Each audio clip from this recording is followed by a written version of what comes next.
के बाद लेकिन तीनों चीज़ मिलता है। गोस्वामी जी कह रहे हैं खूब मालटाल में मिलेगा, भगवान के नाम को लेकर के देखिए बड़ी ऊंची स्थिति। अरे राम कहो आराम मिलेगा। हमारे हरिहर बाबा बड़े उच्च कोटि के संत काशी के हुए, वो कहा करते थे राम कह आराम मिलेगा, रहने को मकान मिलेगा, खाने को पिस्ता बादाम मिलेगा और मरने पर सुरधाम मिलेगा। करके देखिए ना, इसमें प्रॉक्सी नहीं चलती, करना पड़ता है। तो अपने बापू को, पूज्य बापू को नमन करते हुए 4 लाइन की एक हमारे बड़ी प्रिय कविता हमने पढ़ा था कल्याण में, लेकिन आज पूज्य बापू के लिए बोलना बहुत ज़रूरी है। बापू ने कहा प्रशंसा नहीं, बापू ने, पूज्य बापू ने दम नहीं, प्रशंसा महापुरुष की आज्ञा है, लेकिन आपकी प्रशंसा नहीं, आपकी माँ पिता की तो प्रशंसा हो सकती है। जिसने आपको जन्म दिया उस माँ को नमन करें, उस पिता को नमन करें। बड़ी अच्छी कविता है। हिमालय से ऊंची है माँ, माँ की बड़ी ऊंची स्थिति है। समझिएगा आप लोग, हिमालय से ऊंची है माँ किंतु पाषाण सी कठोर नहीं। माँ की उपमा, बड़े अच्छे संत विद्वान लोग बैठे थे, तो निर्णय हुआ कि माँ की उपमा दो, माँ की क्या स्थिति है।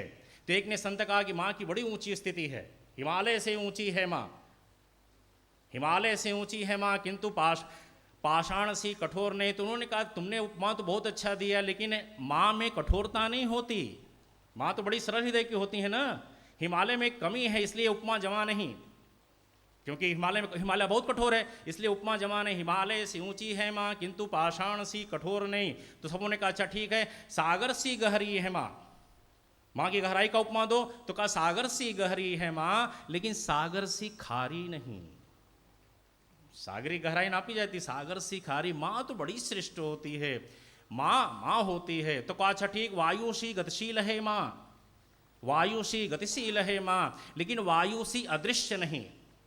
ये स्थिति व्याख्या नहीं हो पाएगी, आप समझिएगा। वायु सी गतिशील है माँ किंतु वायु सी अदृश्य नहीं। तो एक बड़े उच्च कोटि के संत बैठे थे, उन्होंने कहा परमेश्वर की जननी है माँ।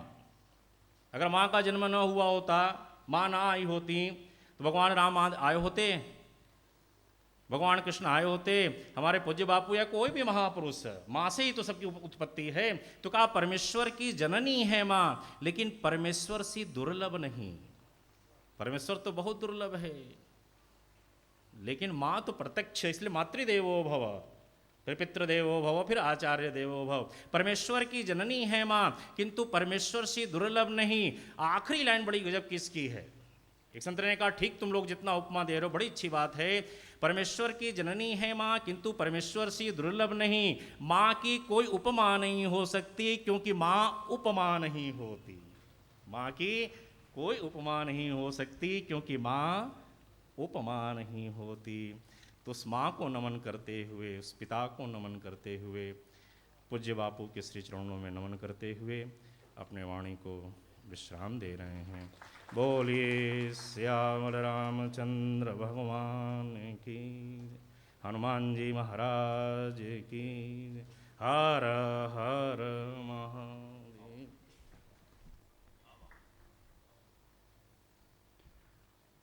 श्री अब्दुल वदूद अजहर दहलवी जी साहब से 2 शब्द कहने के लिए विनती है।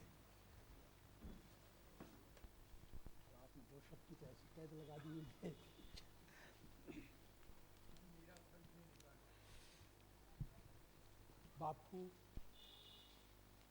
विद्वान, तमाम संस्कृत के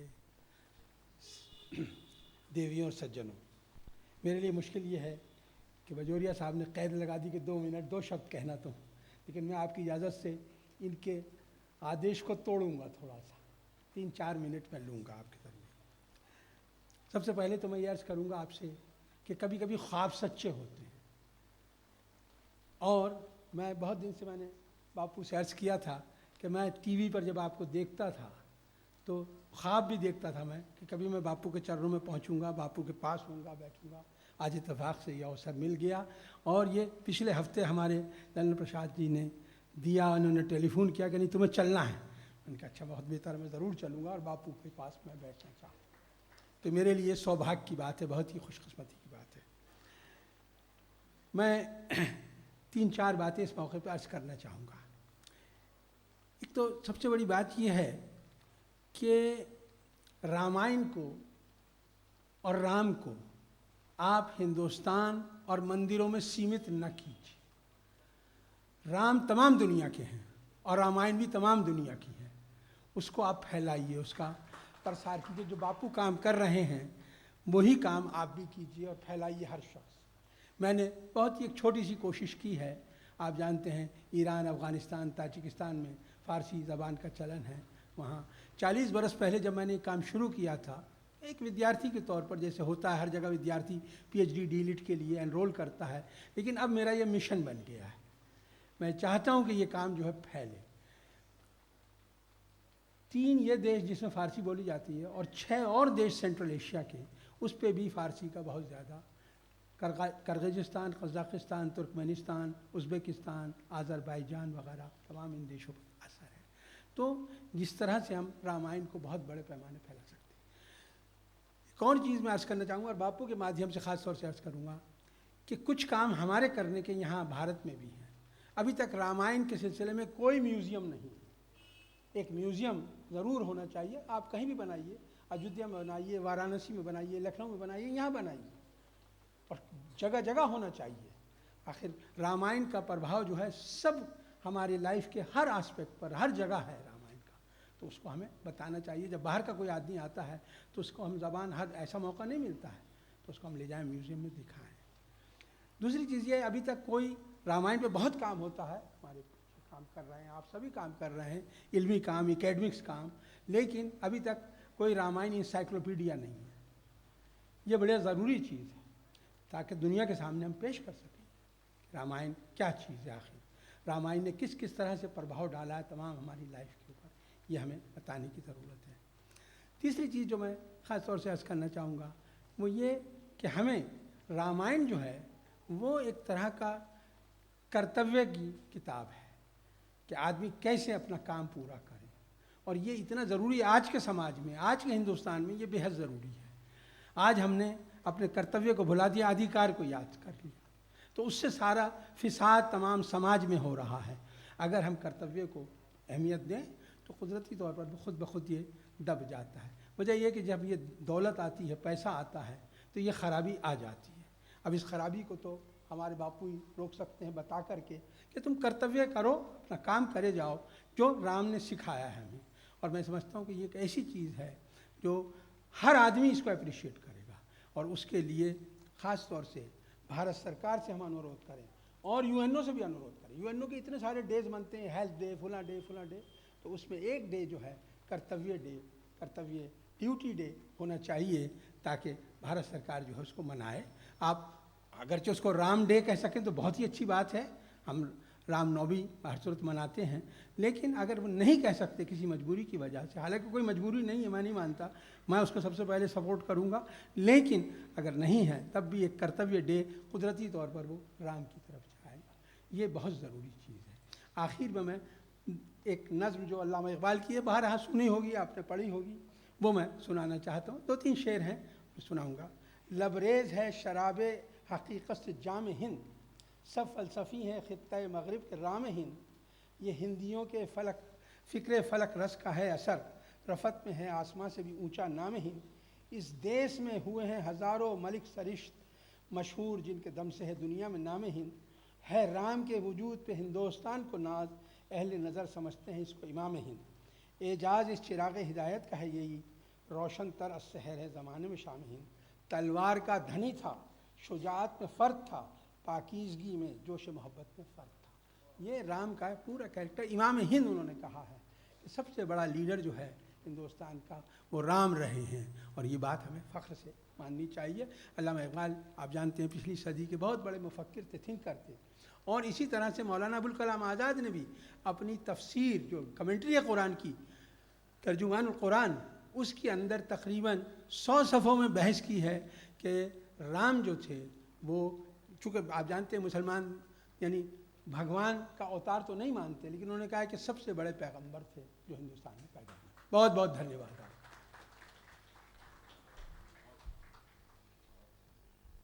ये पुस्तक मैं देना चाहता था, माफ़ कीजिएगा मैं भूल गया। आप जानते हैं ये पुस्तक, ये जो अभी मेरा कार्य आया है, शोध कार्य है, ये गिरधर दास की रामायण है जो जहांगीर के पीरियड का था, तो वो मैंने एडिट की है।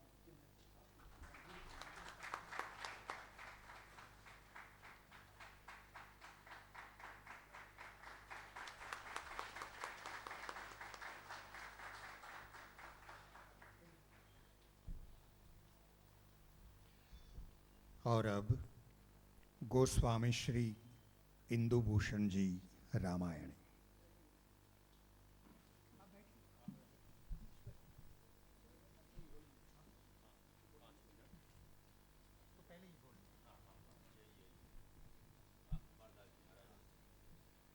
राम कुमार दास जी महाराज जी 2 शब्द कहेंगे। बोलिए श्यावर रामचंद्र की। अपने मन मंदिर में दृढ़ के गुरुमूर्ति को पधरावतु हैं। करि नेम की आरती नेम शुभोग, स्नेह के शंख बजावतु हैं। नमि बैठक श्री गुरु आह गुरु, गुरु नाम जुआ पैलावतु हैं। यह माधुरी मूरति मोदमयी, भगवन तो हृदय में ठहरावतु हैं। बोलिए श्यावर रामचंद्र की। मंच पर उपस्थित समस्त विद्वद्गण, परम पूजनीय बापू जी, हम सब लोग आज श्री हनुमान जी के सानिध्य में बैठ कर के तुलसी अवार्ड का जो कार्यक्रम चल रहा है, हम सब लोग बहुत सौभाग्यशाली हैं। परम पूजनीय बापू जी के इतने कृपा है हम सब पर कि यहाँ तक आकर के और तुलसी अवार्ड के हम लोग कार्यक्रम में शामिल हुए। भगवान की कृपालुता हम सब पर बरसती है। जैसे बापू जी कितने कृपालु हैं, ये आज पूरे विश्व में गोस्वामी तुलसीदास जी महाराज के रचित श्री रामचरितमानस के माध्यम से हम सबको मार्गदर्शन किया। गोस्वामी तुलसीदास जी महाराज रामचरितमानस में मर्यादा सिखाए हैं। हम सबको कैसे अपने अपने धर्म पर चलना चाहिए, कैसे समाज में उठना चाहिए, कैसे बैठना चाहिए, कैसे बोलना चाहिए, हमारे पूर्वज क्या हैं, यह सब संस्कार गोस्वामी तुलसीदास जी रामचरितमानस में लिखे हैं। नित्य रोज धर्म पर चलना सिखाती हमें रोज रामायण, ये सब गोस्वामी तुलसीदास जी लिखे। और रामचरितमानस में कृपालुता, भगवान कितने कृपालु हैं, ठीक उसी प्रकार से अपने बापू जी कितने कृपा हम सब पर बरसाते हैं। भगवान अपने भक्त की हमेशा रक्षा करते हैं।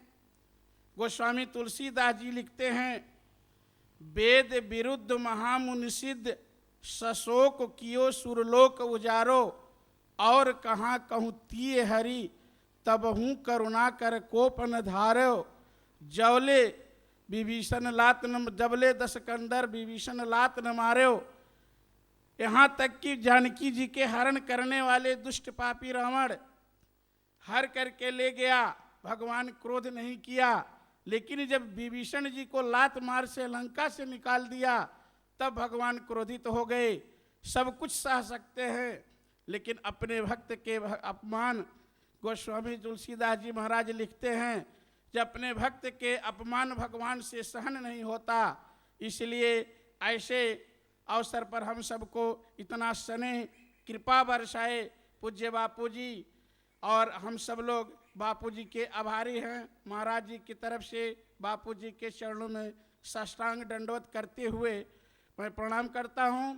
और आप सब लोगों से भी निवेदन है, बापूजी के बताए हुए इस मार्ग पर हम सब लोग चलें और बापूजी भी जैसा आदेश करेंगे हम सब लोग करेंगे। दुनिया के जो मज़े हैं हरगिज भी कम न होंगे, चर्चे यही रहेंगे, अफसोस हम न होंगे।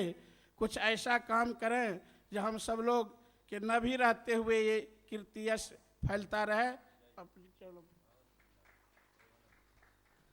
और अब पूज्य गोस्वामी जी।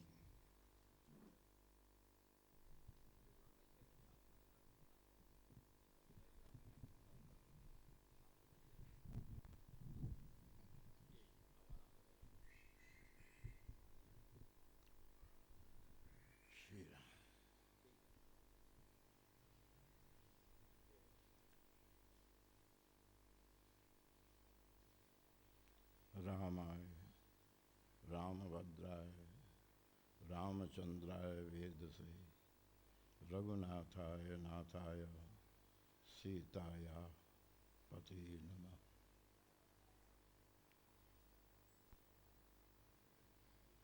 तुलसी पीठ में आकर और विभिन्न क्षेत्रों में कार्य कर रहे मानस के पुजारियों का दर्शन समागम, बाहर से तो ये अवार्ड दिखता है, किंतु संयोजक महोदय प्रत्येक अवार्ड में बार बार एक चौपाई और एक शब्द दोहरा रहे थे।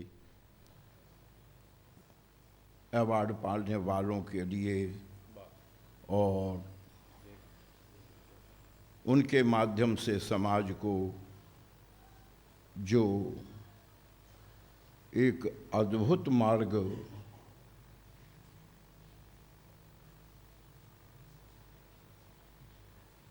किस शब्द में कहूँ, रामचरितमानस की महिमा क्या कहूँ, इतना कुछ कहा गया है कि इस कागज और कलम के चक्कर ने ही तुलसीदास को कहीं का नहीं रहने दिया।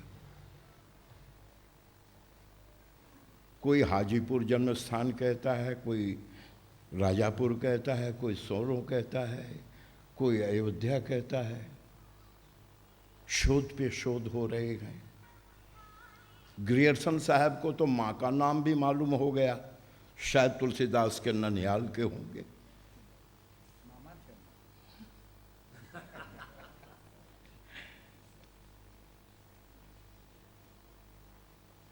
मैं सोच रहा था कि ये आखिर ये सब क्यों, मानस की महिमा के लिए।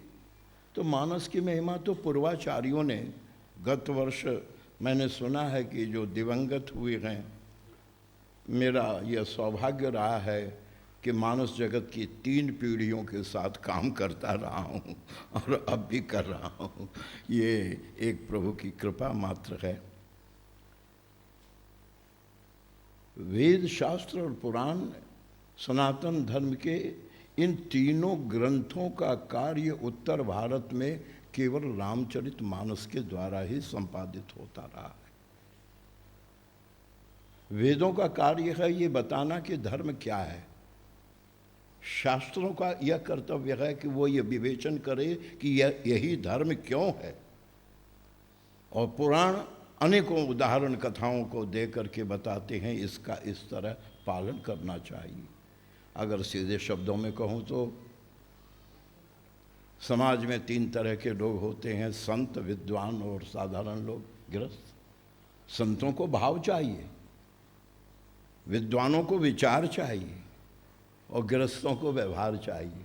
मैंने देखा है 5 किलोमीटर पे वो घर की औरतें भेजती हैं सामान, बगल को नहीं भेजती। मैंने कहा क्यों बहन, ये 5 किलोमीटर भेजा बगल ने। बोले महाराज जी उससे हमारा व्यवहार नहीं है।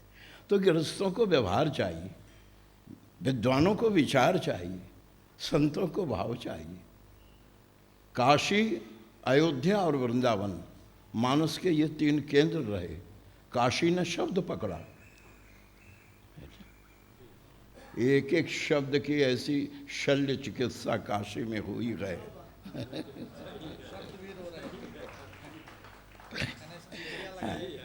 काशी ने शब्द गहे सोई मर्द, कबीर बोलते हैं शब्द गहे सोई मर्द है मेरी सब संसार, पंडित पढ़ी रड़ुआ भय बिन भेटे वरतार। काशी ने शब्द पकड़ा, अयोध्या ने भाव पकड़ा और वृंदावन ने रस पकड़ा। मानस में जो ये रस आया है, आपको शायद विदित हो कि गोस्वामी तुलसीदास ने संवत 1628 में पहले श्री कृष्ण गीतावली लिखी, तब रामचरितमानस 1631 में लिखा, और सूरदास ने पहले रामचरितावली लिखी, तब सूर सागर लिखा है। यह अवार्ड की ओट में बापू ये संदेश दे रहे हैं मानव मात्र को। मानस में कहीं हिंदू शब्द है क्या? ये हिंदुओं के लिए बोल रहा हूं। मानस में एक ही शब्द है, नर, मानव। सुर सरिसम सब कर हित हो, जिय गावें यह चरित समारे और स्वांत सुखाई। ये दो शब्द मुझे, मैं बहुत देर से सोच रहा था कि बापू ने आकर ये क्यों बार बार प्रेरित किया है। तो स्वांत, तुलसीदास ने कहा स्वांत सुखाए तुलसी रघुनाथ गाथा, पीड़ा क्या थी भाई? सुख तो आदमी तब पहुंचाए जब कोई कष्ट हो, कोई पीड़ा हो। तो तुलसीदास को पीड़ा थी क्या? जो वो स्वांत सुखाए लिख रहे हैं, नाना पुराण निगमागम समतम यद रामायण निगदितम, जो कुछ अब तक रामायणों में कहा गया, ये क्यों कर रहे हो? बोले स्वांत सुखाए। अरे तो पीड़ा क्या है? बोले पीड़ा सिर्फ एक है कि जगत प्रकाश से प्रकाशक रामू के रहते हुए अस प्रभु हृदय अछत अविकारी, सकल जीव जग दीन दुखारी। क्यों? मानस के रहते, मानस को संतों ने राम रूप माना। ये किताब नहीं है, ये ग्रंथ नहीं है। बाल कांड प्रभु पाए अयोध्या कटिमन मोहे, उदर बन्यो अरण्य हृदय किष्किंधा सोहे। सुंदर ग्रीव मुखार विंद लंका प्रभु गायो, जामह रावण आदि निशाचर सवै समायो। मस्तक उत्तर कांड, आदि अंत नो देखी लिए रामायण नहीं, तुलसी भनु नहीं, रामायण राम तनु। यह तो साक्षात वांग्मय विग्रह है। अगर भागवत श्याम सुंदर का वांग्मय विग्रह है तो रामचरितमानस श्री रामो विग्रहवान धर्म, मानव धर्म की शिक्षा है इसमें। और हुआ क्या? जे गावहीं यह चरित समारे ते यही ताल चतुर रखवारे। रखवारे शब्द का अर्थ मानस में तो एक ही है, पूर्व रखवारे दे की बहू। रखवारे जब वर्जन लागे, हम मालिक नहीं है, हम रखवारे हैं। जे गावें यह चरित समारे ते यही ताल चतुर रखवारे। और रखवारों को मालिक तनख्वाह देता है। तो पूछा गया कि मालिक फिर कौन है मानस का? बोले सदा सुनई सादर नर नारी, तई सुरवर मानस अधिकारी। ये हमें तनख्वाह देते हैं। भारत सरकार गवर्नरों को भी जिस थाट से नहीं रखती है, उस थाट से आप देख रहे हैं ये मानस मर्म के आपके सामने बैठे। और जहां तक मानस की महिमा का सवाल है, काशी के पंडित राम गुलाम जी ने 3 छंद लिखे, काफी है। उसके बाद कोई कहेगा क्या? तेरी जात ही है सिफत तेरा वस्फ कोई कहेगा क्या? जो कलम मिली तो लिखेगा क्या, जो ज़बान मिली तो कहेगा क्या?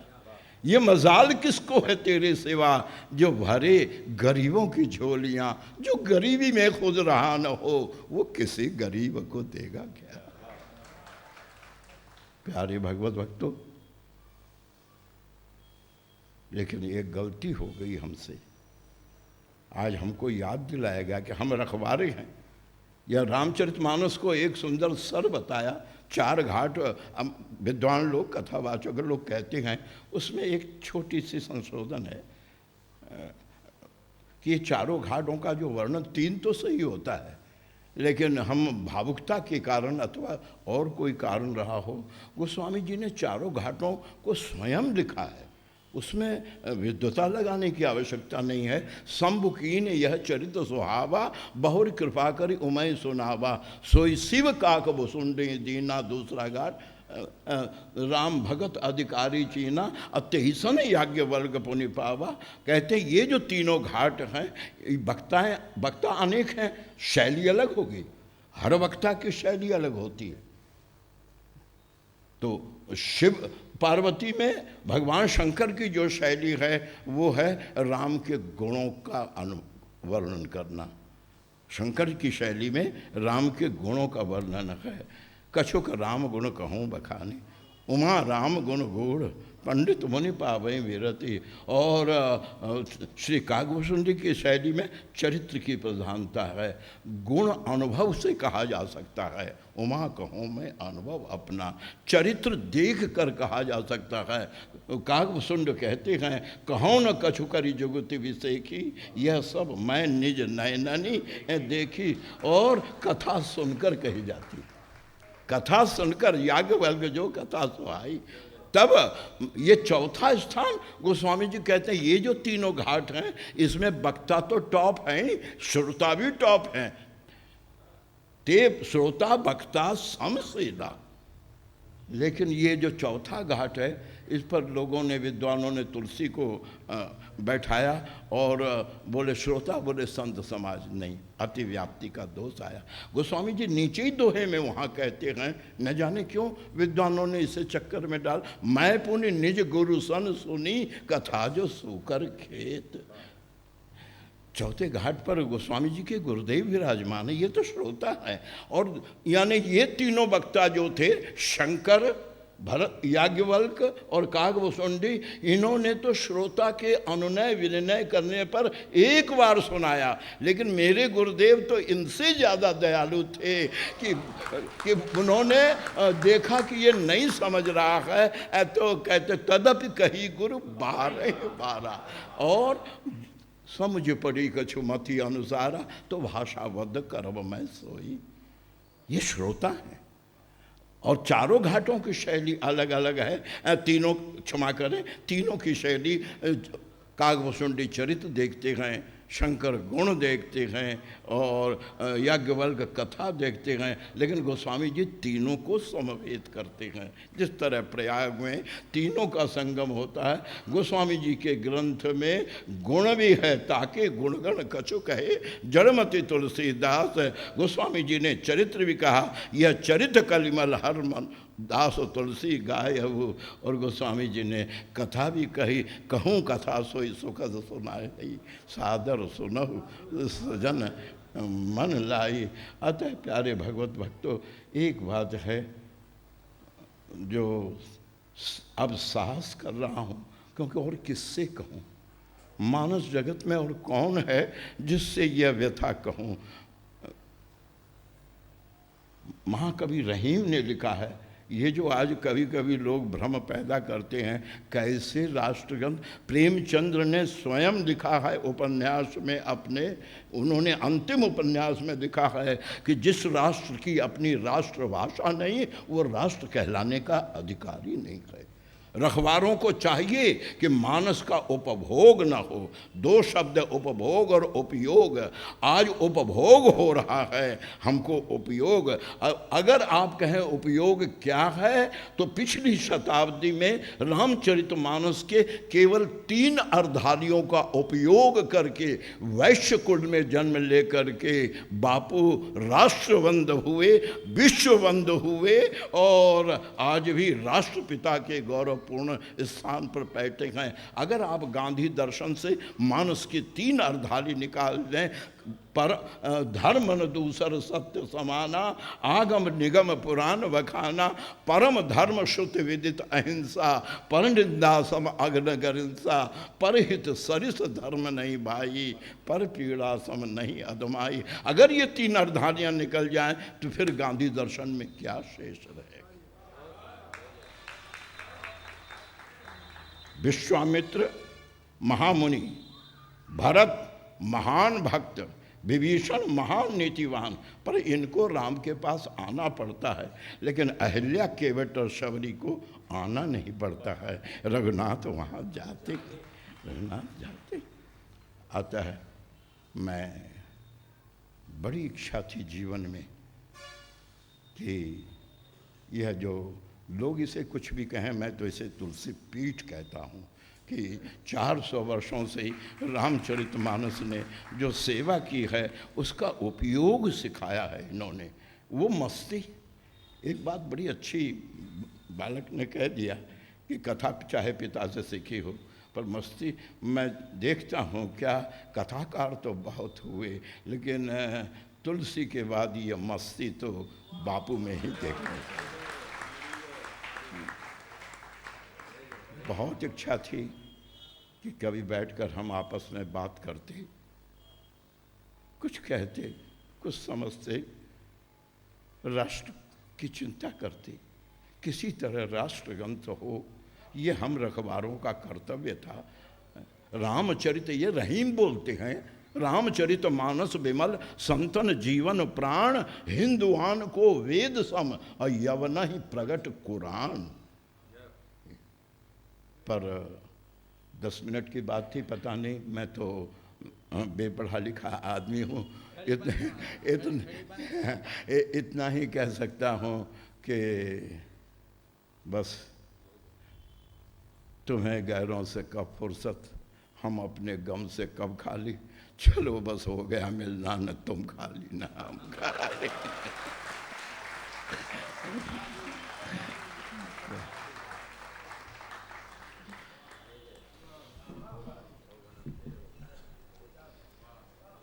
प्रसाद के रूप में आपका संक्षिप्त वक्तव्य पाकर भी हम सब धन्य हुए हैं।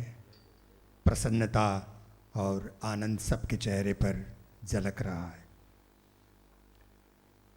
और अब खुली किताब की तरह जिनका अनुभव समृद्ध जीवन है, जो सरल तरल व्यक्तित्व के धनी है, जो जयप्रकाश नारायण के सहयोगी रहे हैं, ऐसे आदरणीय श्री रामजी बाबू यहाँ पर 2 शब्द कहने के लिए पधारे। आपको निमंत्रण है। आदरणीय श्री रामजी बाबू।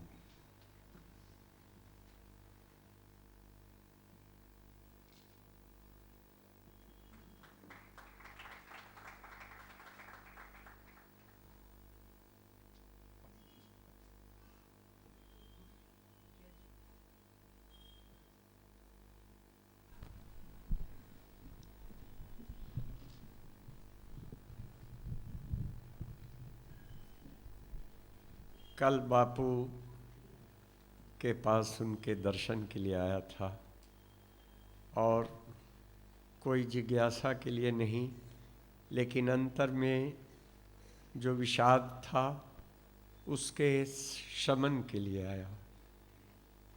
बापू ने सुन तो लिया, लेकिन एक शब्द उत्तर नहीं दिया। लेकिन बापू, सच कहता हूँ कि आज मुझे उत्तर मिल गया। इन सारे जो मानस के अधिकारी और साधक हैं, उन्होंने बता दिया कि भारत को इस संकट के समय क्या चाहिए। वस्तुतः ये परीक्षा ले रहे थे इंद्र भगवान कि कौन ऐसे समय में आते हैं। वस्तुतः यह परीक्षा नहीं थी, ये उनका आशीर्वाद था कि जल हो रहा है और हम रामायण सुन रहे हैं। वस्तुतः आज वदूद साहब ने बहुत बहुत कहा, और हमारे नगर के गौरव, हमारे अंतिम वक्ता जो हैं, उन्होंने कहा आपको कि ये रामायण किसी धर्म विशेष का, किसी संप्रदाय विशेष का, किसी देश विशेष का ग्रंथ नहीं है। यह तो संपूर्ण मानवता का ग्रंथ है और यह विश्व ग्रंथ है। और इस विश्व ग्रंथ की सेवा कोई हमने नहीं की है। आप विद्वान लोगों की बात करते हैं। इटली के विश्वविद्यालय में, रोम विश्वविद्यालय में 1919 में रामायण पर डॉक्टरेट मिली। हम तो आज कर रहे हैं रामायण की। रामायण कहाँ नहीं गए। अभी कहा उन्होंने, राम ठीक कहा वदूद साहब ने, कि राम भले अवतार और भगवान वो तो शब्दावली है, लेकिन पाई न कही गति पतित पावन। तो राम तो गणिका अजामिल व्याध। और वदूद साहब, आभीर जमन किरा, जमन को ही ये भगवान ने मुक्ति दी है। और यही कारण है कि आज अगर विश्व में, मैं संकीर्ण भाव से नहीं कहता हूँ, लेकिन दर्शन और साहित्य के एक विनम्र विद्यार्थी के नाते कहता हूँ कि आज विश्व ग्रंथ के रूप में हम रामचरितमानस, कभी कभी तो हमें लगता है, मूढ़ होकर धृष्टता करता हूँ, जब मैं प्रथम आदि कवि वाल्मीकि रामायण को भी जब रामचरित तुलसी से के रामचरितमानस से तुलना करता हूँ, या भवभूति के उत्तर रामचरित से करता हूँ। जानते, रामायण सतकोटि अखार, आनंद रामायण, अद्भुत रामायण, अग्निवेश रामायण, कितने अध्यात्म रामायण, कितने रामायण। लेकिन रामायण, इस तुलसी रामायण ने जगत जननी सीता को भी देखा न गया तुलसी को। और उन्होंने जिस तरह से वाल्मीकि ने लोकाराधनाय जग देखम जानकी अपि कहा था, लेकिन माता जगत जननी को तुलसी ने नहीं जाने दी। कितना तुलसी ने कितनी सुरक्षा की है। इसीलिए महाराज, आपने इस सम्मान को, इस अलंकरण को तुलसी के नाम जो दिया है, यह दिव्यात्मा की सूझ है। हम आपसे इतने कहेंगे कि इन लोगों को, ये लोग धन्य हैं। और हम तो इतना भी कहेंगे कि आज यह अलंकरण भी धन्य हो गया है इन लोगों की साधना से। इसीलिए कल मैं फिर दोहरा करके, कल मैंने महाराज से विनती की थी कि देश ऐसे सांस्कृतिक दुरावस्था में पड़ा हुआ है, जहां भौतिकवाद का प्रचंड तांडव हो रहा है, जहां देश के महाअमात्य से सर्वोच्च न्यायालय शपथ पूर्वक देने के लिए कह रहा, जहां पर देश एक ऐसे संकट में पड़ गया है, वहां पर कौन होगा। आप जानते हैं कि रूस कम्युनिस्ट देश था। प्रोफेसर बोरनिकोव ने रामचरितमानस का अनुवाद किया था, पद्यानुवाद, और लिखा था, कह दिया था कि जब मैं मरूं तो मेरी कब्र पर भलों भलाई सो भली रामचरितमानस के ये लिख देना। और अभी अभी मैंने पहले भी कहा था बापू का स्वागत करते हुए, राजधानी दिल्ली में जब मानस और महात्मा का संयोग हो रहा था, वहां भी मैंने चीन जो अंतर्राष्ट्रीय रामायण सम्मेलन, व्यास जी, हमारे आदरणीय व्यास जी बैठे हुए, वो तुलसी घाट पर जब अंतर्राष्ट्रीय रामायण सम्मेलन हो रहा था, तो चीन के विद्वान प्रोफेसर तान, जो Chinese institute of social sciences के थे, उन्होंने चीनी भाषा में अनुवाद किया था। बनारस काशी हिंदू विश्वविद्यालय उन्हें ले गया था। 10 मिनट का समय जितना आप सबको दे रहे हैं, हमने 7 मिनट का उनको समय दिया था। और उन्होंने एक प्रश्न, छोड़ दीजिए सारे प्रश्नों को, जो अभी आपने स्पर्श हो सकता है कि ये रामचरितमानस है क्या। कहा कि मैंने जो लिखा, तो आप पूछेंगे कि आप तो कम्युनिस्ट देश के हैं, आप तो ईश्वर को भी नहीं मानते, धर्म को अफीम का नशा और ईश्वर को मानवता की कमजोरी मानते, आप तो द्वंद्वात्मक भौतिकवाद में विश्वास करते, तो फिर आप रामायण रामचरितमानस का अनुवाद कैसे करते हैं चीनी भाषा। उसका उत्तर उनकी पत्नी सचित्र चीन नामक एक अखबार निकालती, हिंदी में सचित्र चीन। तो कहती है, चीनी जनता जब रामचरितमानस के चीनी अनुवाद को पढ़ती है तो क्या कहती है कि काश राम की तरह हमारा शासक होता, भरत की तरह भाई होता, लक्ष्मण की तरह भाई होता और सीता की तरह पत्नी होती। ठीक कहा इन्होंने। श्री रामचरितमानस भारत के आदर्श का चरित्र है।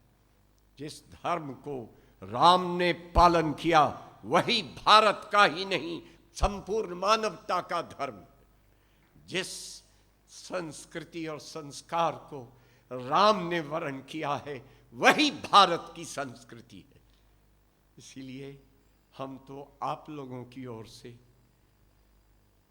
महाराज का आदेश लेकर इन सारे साधकों को शत शत प्रणाम करते हैं कि तुलसीदास गए नहीं हैं, आत्मा अमर होती है। ये तुलसीदास की आत्मा, ये श्री रामचरितमानस जो पुस्तक की भी आत्मा होती है, जिसका वर्णन हमारे बड़े भाई ने कर ही दिया।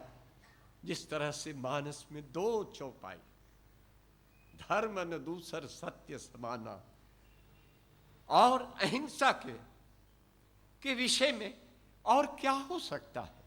मुझको लगता है कि गुजरात की धरती ने एक बापू को नहीं 2 बापू को जन्म दिया।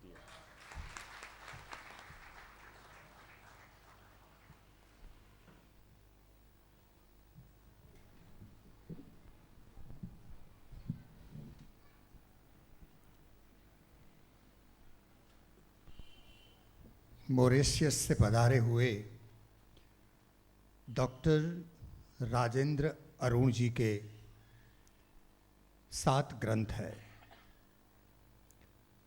जग जननी जानकी, रोम रोम में राम, रघुकुल रीति सदा, हरि कथा अनंता, तजु संशय बजु राम, भरत गुण गाथा और अथ कैकेयी कथा।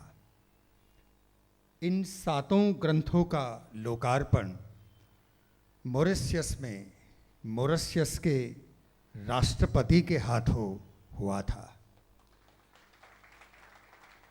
राजेंद्र जी चाहते हैं कि इन 7 ग्रंथों का भारत में लोकार्पण हो और पूज्य बापू के हाथों से हो।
अब इस प्रसन्न कर पावन अवसर पर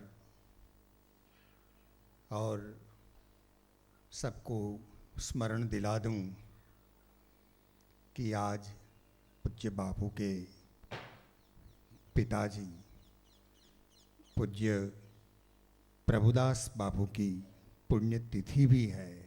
उसका स्मरण करते हुए इस सारे उपक्रम के प्रेरणा स्रोत पूज्य बापू को प्रासंगिक वक्तव्य और आभार दर्शन के लिए मैं विनती करता हूं। पूज्य बापू।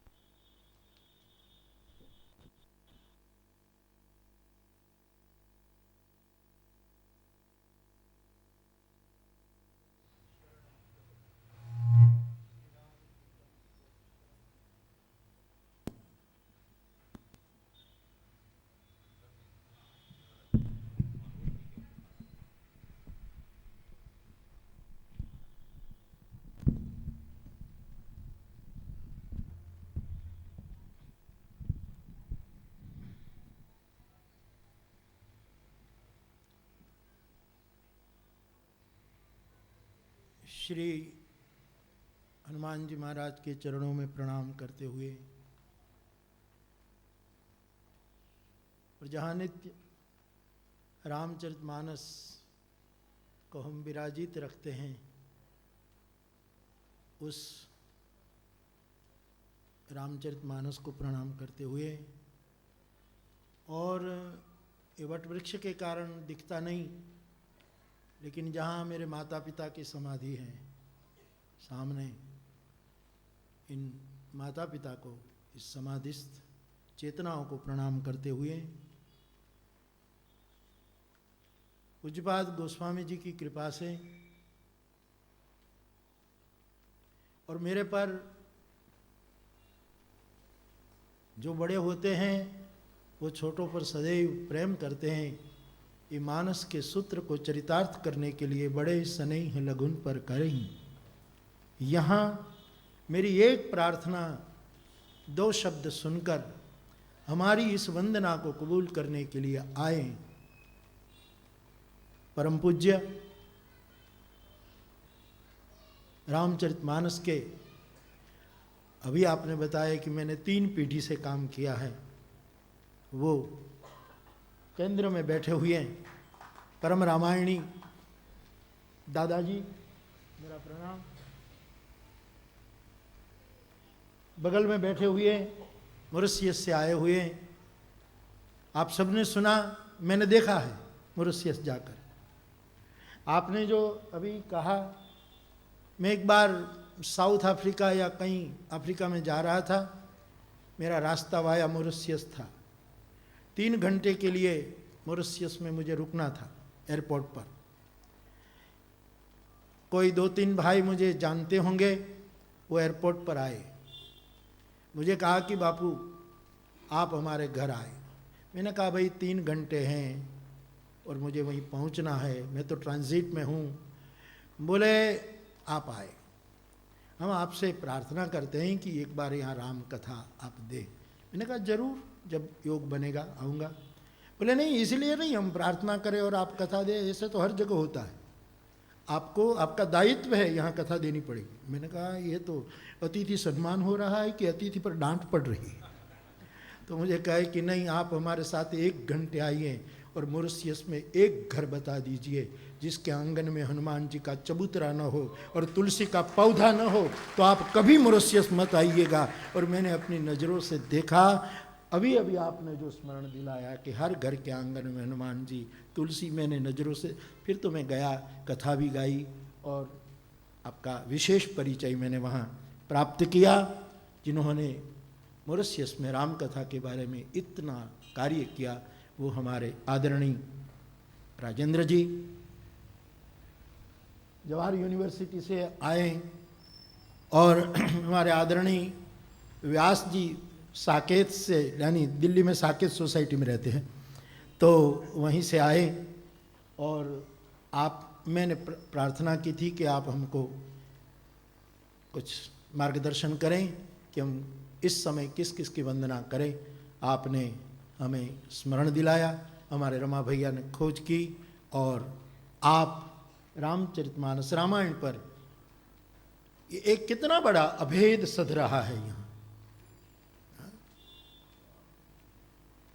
साहब, मैं छोटा था, मेरे दादा के चरणों में बैठकर मैं रामायण सीख रहा था, तब से मेरे दादाजी ने, जिसके नए रूप में चित्र जी लगे हुए हैं यहाँ, वो दादाजी ने, हमारे बाबू भाई ने बहुत अपना आर्ट पेश किया है। तो वो दादाजी ने मुझे रामचरितमानस का पाठ सिखाते सिखाते कहा था कि बेटा एक बात ध्यान रखना, रामायण का आदि शब्द और रामायण का अंतिम शब्द। मैं नहीं समझा, छोटा था, समुझी नहीं तसी बालपन तब अति रहे वो चेत। लेकिन उनकी कृपा, उसने बाबूजी मुझे कहा कि रामचरितमानस का पहला शब्द है वर्ण, वर्णा नाम अर्थ संघा नाम। पहला शब्द वर्ण है, पहला शब्द ब्रह्म वर्ण है मानस का। और जहां मानस को पूरा करते हैं, दह्यंतिनो मानवा, आखिरी शब्द मानव है। मुझे कह रहे थे बेटा, रामायण का वर्ण ब्राह्मण नहीं है, रामायण का वर्ण केवल वैश्य नहीं है, रामायण का वर्ण क्षत्रिय नहीं है, रामायण का वर्ण शूद्र नहीं है, रामायण केवल भारत का नहीं है। इनका वर्ण यदि कोई विश्व में है तो वर्ण और मानव के बीच में जो रामचरितमानस है उसका वर्ण केवल केवल केवल मानव है। और इस मानवता के उद्घोष आपने अभी अभी अपने बहुत अनुभव के साथ, तो ये जो मानवता का ग्रंथ रामचरितमानस, जिसकी वंदना के लिए हम यहाँ एकत्रित हुए हैं, तो ये शास्त्र के वंदना के लिए, तुलसी की वंदना के लिए, आप सबकी वंदना के लिए यहाँ पधारे। हमारे कौन भेद है यहाँ से?